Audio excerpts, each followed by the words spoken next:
Hello, everyone, a platform for sharing emotive stories, profound lessons, and unique experiences. This is a place where we may listen, ponder, and derive values from real-life tales that others have shared. Today, I'd like to tell you a fascinating story of Emma, a young girl with modest goals who finds herself in a tragic predicament by mistake. Let us begin Emma's trip via each line of confidence. Hello, everyone. I'm Emma. I am 20 years old this year and a second-year student at a university in British Columbia. The story I'm going to tell is one that I'll never forget. I want to share it with my classmates so that they may learn from it as well. More than a year ago, I chose to work part-time to supplement my income, support my family, and get valuable experience. I joined a few social networking groups to hunt for tutoring gigs.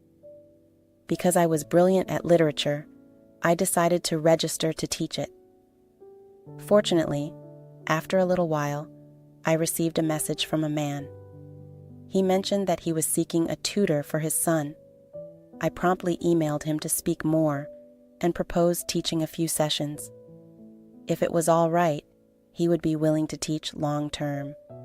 He eagerly accepted and invited me to his place during the weekend, particularly on Saturday. His house is also close to where I live, and when I first came, I saw that it was pretty large, quite roomy, and clean. He described himself as his son, who was in middle school and didn't enjoy studying literature. Therefore, he wanted someone with expertise and patience to educate him. After the first class, I recognized that my child was tough to educate about literature. Teaching him was not simple. Every time I began to educate, he frequently lost attention, occasionally yawning while listening. But the good news was that he remained submissive and did not protest. As long as I gently encouraged him or explained things more clearly, he would endeavor to finish the activities. There were times when I had to find methods to make the lesson more entertaining, such as giving additional tales about the topic or allowing him to play word games. He gradually began to comply, and I saw that the task was less onerous than it had been in the beginning. He, his father, cared deeply about me. During class, he frequently dropped by my room and inquired, "Are you tired? Do you need any relaxation on days when I teach late?" He also inquired whether you were hungry. "There are fruits and foods in the kitchen. Help yourself." He would sometimes bring water into my room and say, "Drink some. Don't let yourself become thirsty." That small care made me feel at ease, as if he genuinely valued my job. This increased my drive to do well as an instructor. He works in business and is frequently required to work extra or meet with customers, so there are times when he returns home late or not at all. On certain days, the maid would open the door so I could teach. He occasionally sits down and talks with me, disclosing that he is divorced and parenting a child alone. He stated that life is really difficult. Working and caring for a child alone is not easy. He also stated a wish to meet a woman who understands and can accompany him through life. Through the anecdotes, I eventually realized that he was a mature, solid guy who was deeply committed to his family. He not only talked well, but also made me feel protected. At first, I just thought he was a terrific employer, but as time passed, I became more touched. Once, after instructing, he went to meet a customer and returned home inebriated. He appeared exhausted, and his body was burning from excessive drinking. Seeing this, I assisted him up to his room to relax. He took my hand and asked, "Can you stay with me? I'm exhausted. I need someone to care for me." At the time, I felt quite sad for him. I reflected on our time together and how he cared for and treated me well. Maybe I had fallen in love with him, so I didn't turn down the offer. That night, he drew me close and held me. I was surprised, but I didn't argue because I already had feelings for him. Following that, he shut the door, and what happened occurred. That was the first time I thought we were truly close. There was no more space. Our connection evolved gradually after that. We were more than simply instructors and parents. I felt like we were part of each other's lives. Every time he paid me, he frequently gave me more cash, sometimes up to $1,000. He said to Emma, "You've worked hard. Just consider it my compensation. Buy whatever you want." He also stated that when you're with him, you shouldn't think too much. Simply focus on parenting your children well. I, a young female student, was deeply moved when I heard those comments. I wondered if this was the man I could rely on in the future. I used to imagine that one day he would propose to me and I would become the woman of this family. However, life is not like a dream. Everything was going great until that awful evening. That day, I had just completed teaching and was reviewing lessons with his kid when the doorbell came. The boy ran to open the door, and when he saw who was waiting there, he said, "Mom!" I was astonished and perplexed since he had always told me he was divorced. I never expected to meet the child's mother in this scenario. The woman entered the house with a determined expression and steely gaze. She was looking directly at me. Without saying greeting, she questioned, "You are a tutor, correct?" I said, confused. "Yes, it is correct. I am a tutor for youngsters." She twisted her lips, making her expression even more disagreeable. "I am well aware of your and my husband's relationship. I'll be honest. He and I are not divorced. You are still young. Concentrate on learning and leading a decent life. Don't get involved in other people's family issues like that. Do you want to be the third person who destroys this family?" I was scared. Everything happened so quickly that I had no idea what to say. After a few seconds of regaining my calm, I attempted to explain to my sister that I did not know. He informed me that he was divorced. I would never have married him if I had known about his family. She interrupted me. Her tone was firm. "You do not need to explain. I know my husband's personality too well. This is not the first time he has done this. I work far away and am not at home. He frequently takes advantage of this to fool trusting females like you. He always utilizes this trick, saying he's divorced and unmarried in order to attract you. Do you believe you're special? No, you are simply one of the many females he has duped. I don't blame you, but I suggest you stay alert and quit before things worsen." Hearing these statements left me stunned. I had lost all of my trust and affection for him.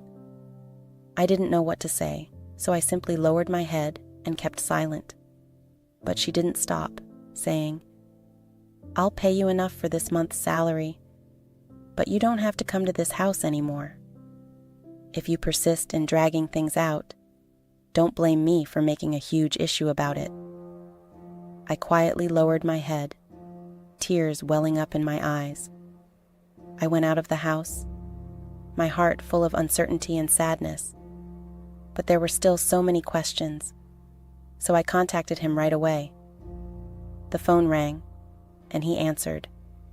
My voice clogged up as I tried to fight back tears. "Honey, your wife is back. She said I was a mistress who damaged the family. You are aware that I am not that type of person. Say something." But he only answered coldly, "I know. Wait for me to return." Then he hung up. In less than 10 minutes, he arrived home. I hoped he'd explain that he'd stand up for me, but what occurred hit me hard. He did not protect me. Instead, he went to my wife and said, "I'm sorry, I was wrong. Can we get back together?" I stood there, totally broken. The guy I had trusted and loved had turned his back on me, leaving me without explanation or protection.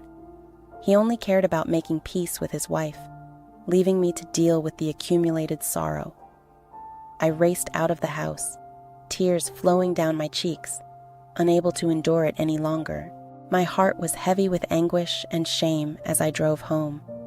Not only did I lose trust in him, but I also began to believe that I had become a nasty person in the eyes of others. I had no notion about any of this. When I arrived home, I sobbed so badly that it seemed like my entire world had fallen. I immediately lost all faith, hope, and compassion for him. Not only did I experience grief from being tricked, but I also felt ashamed for unknowingly becoming the third person. I confided in my dearest buddy, looking for some comfort. My friend listened and replied, "I've heard about this guy. You've been duped, Emma. You are not the only one. My acquaintance was likewise duped by him. He said he was divorced, yet he still lived with his wife. He has a tendency of enticing young females, particularly students like you. I've heard that he even caused someone to become pregnant and then have an abortion." After hearing it, I was startled. It turned out that I was only one of many people he took advantage of. It turns out that his charming promises and considerate gestures were all a ruse to fool me. I felt both unhappy and humiliated. I couldn't comprehend how effortlessly I had slipped into such a predicament. My pal said, "You're lucky you're not pregnant. Otherwise, things would have been much worse. Consider this a lesson to learn from. Concentrate on your academics. Don't allow stuff like this to bother you anymore." My friend's remarks felt like a slap in the face, making me disoriented but simultaneously waking me up. All this time, I had been too dreamy, too naive, allowing myself to become involved in a relationship that I should have thoroughly examined from the start. I had placed my confidence in someone I didn't truly understand, based only on seductive promises and phony expressions of concern. That helped me see how my own inexperience and innocence may be used by others. After the narrative concluded, I cried all day. Tears flowed not only because of betrayal, but also because of guilt and self-blame. I questioned why I let things get so far and why I wasn't more sensitive to the peculiar symptoms.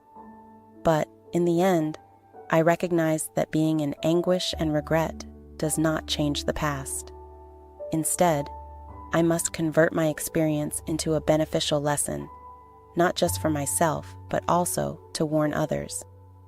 I chose to tell my tale online, particularly in groups for tutors and young pupils. I wrote precisely and in detail about how he contacted me, the lies he spoke about my marital status, and how he took advantage of my emotions. I didn't hesitate to speak the truth because I felt this tale needed to be told so that other females didn't have to go through the same ordeal. I hope that my sharing will encourage ladies to be more alert and watchful in their professional and personal lives. This experience taught me significant insights about myself. First and foremost, I recognize that work is work and love is love.